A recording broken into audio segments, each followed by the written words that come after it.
Bonjour, aujourd'hui je vous emmène en voyage. Avec une machine à remonter dans le temps, nous partons au début du XXe siècle. Sur les côtes bretonnes, non loin de la côte de Granit Rose, existe une commune en bord de mer nommée Paimpol. Là-bas, vit un couple de jeunes gens prénommés Loïc et Catel. Ils se sont rencontrés il y a de cela plusieurs années pendant un fest-noz, une fête bretonne durant laquelle se dansent des danses traditionnelles. Lorsque leurs regards se sont croisés, la terre s'est dérobée sous leurs pieds. Cette impression de se connaître depuis toujours, cette nuit qu'ils ont passée à se raconter leur vie en y retrouvant tant de similitudes et à danser ensemble jusqu'à l'épuisement, c'est certainement ça que l'on appelle la rencontre de son âme sœur. Depuis cette soirée, ils ne se sont jamais quittés. Ils s'aiment d'un amour pur et infini.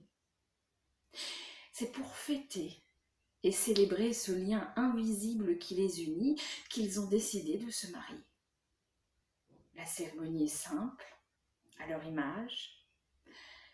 Catel porte la couronne de fleurs d'oranger traditionnelle et Loïc son habit du dimanche. Elle s'est déroulée devant le seul arbre présent sur la falaise qui fait face à la mer. Cette mer qui pour eux représente la vie dans ses moments de douceur claire et bleue, mais aussi ses tumultes et ses colères pendant les jours de tempête. Cet arbre qui devient celui d'une promesse. Ce jour, Catel a brodé un mouchoir avec leurs initiales et l'a offert à Loïc comme souvenir de cette journée si importante à leurs yeux.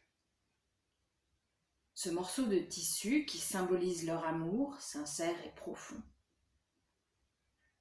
Loïc est honnête et franc. Il est pêcheur et vient de se faire embaucher chez ceux que l'on appelle les Terre-Neuva.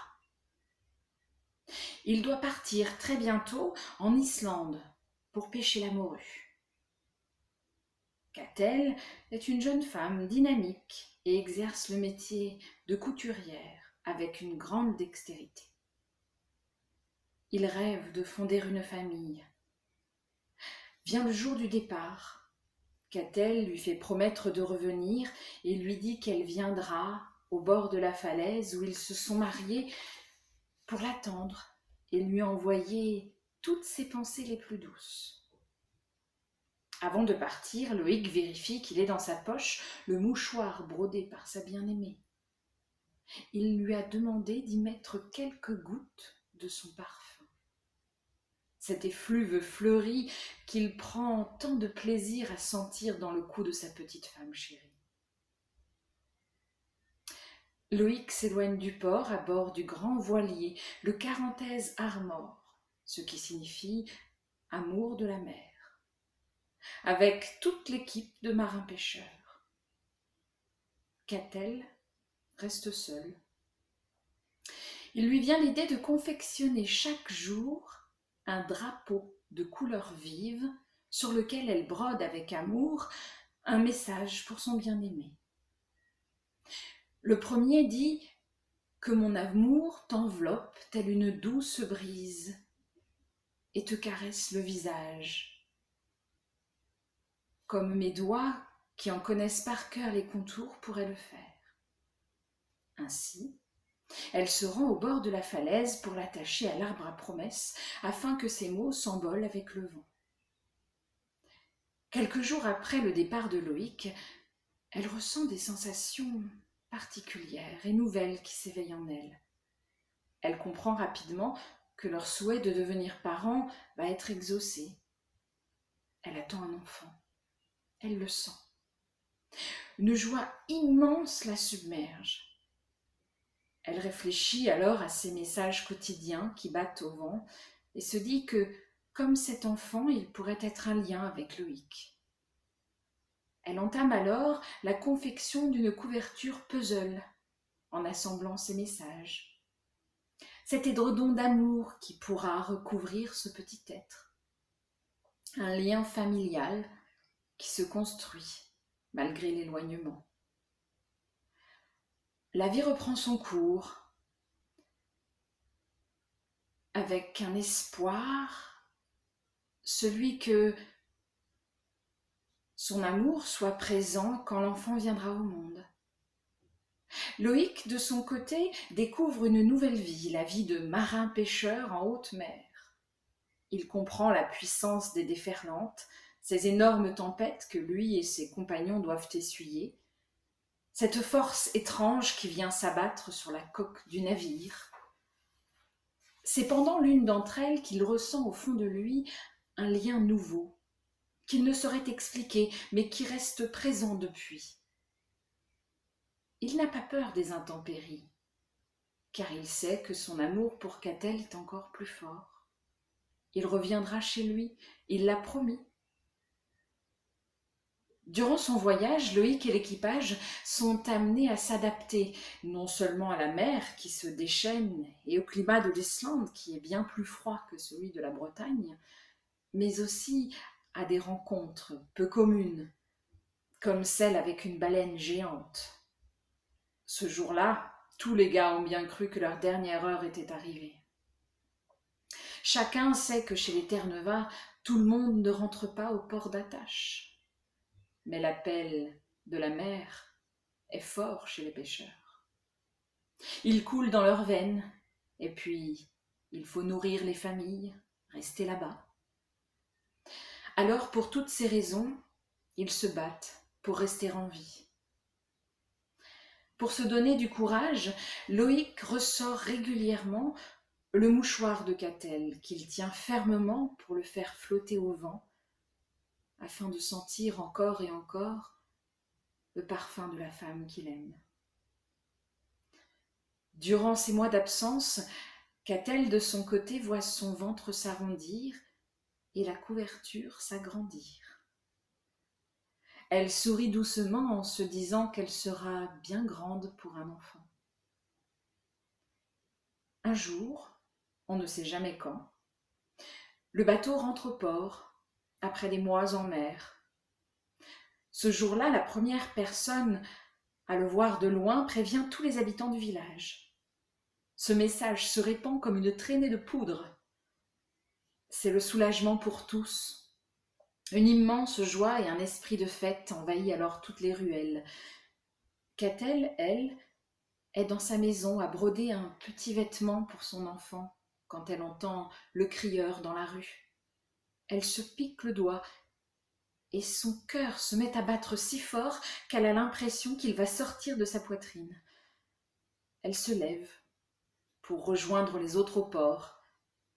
Mais alors qu'elle avance vers le portail de bois vert qui clôture son terrain, elle sent les premières douleurs de l'enfantement.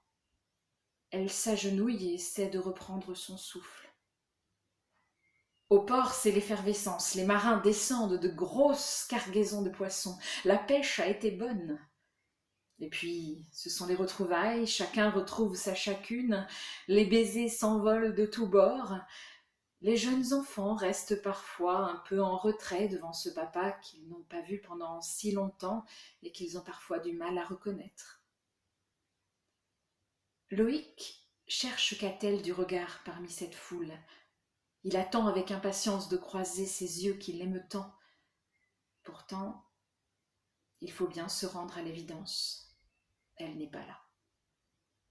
Il ressent alors ce lien qui s'est éveillé il y a maintenant quelques mois, encore plus intensément. Il sait que quelque chose d'important se passe. Il se met à courir et fend la foule devant lui. Il court à perdre haleine, tant de questions se pressent en lui. Il tourne après le port à droite, se retrouve sur cette petite route qu'il connaît par cœur, et c'est là qu'il l'aperçoit, au sol. Et en quelques enjambées, il est près d'elle. Ses yeux se posent sur ce ventre arrondi qu'il ne connaît pas, mais qu'il comprend de suite. Il prend Catel contre lui, la rassure, lui dit qu'il est de retour et que tout va bien se passer. Il la prend dans ses bras et la porte dans la maison afin de l'allonger. Elle ouvre les yeux et pose sur lui un regard doux et rempli de gratitude. Loïc est là, rentré au bon moment. Elle lui dit qu'elle l'aime, mais une contraction vient interrompre la réponse de Loïc. L'enfant arrive et son père est là pour accueillir, un sourire béat d'amour figé sur les lèvres, la plus belle des petites filles. C'est alors que Catel ressent de nouvelles douleurs. Loïc, surpris, pose ce petit ange pour accueillir un autre bébé. Les voilà parents d'un merveilleux petit garçon. Catel et Loïc se regardent. Des larmes de joie coulent sur leur visage en regardant ces deux graines d'amour dans leurs bras respectifs. Pas besoin de mots pour exprimer ce sentiment si profond qui naît suite à la plus grosse tempête qu'ils n'ont jamais eu à traverser. Loïc dépose un doux baiser sur les lèvres de son aimé. Liam et Carantèse, qui signifie lien et amour, viennent de vivre leur entrée dans la plus grande aventure, celle de la vie, auprès de parents qui vont les aimer et les accompagner afin d'apprendre à traverser tous les tumultes qu'elle mettra sur leur chemin. Les voilà enveloppés dans cette couverture multicolore et finalement juste assez grande pour eux deux. L'important maintenant, c'est de conserver ce lien qui les a toujours unis. Et ça, jamais rien ne pourra le rompre, car l'amour est là.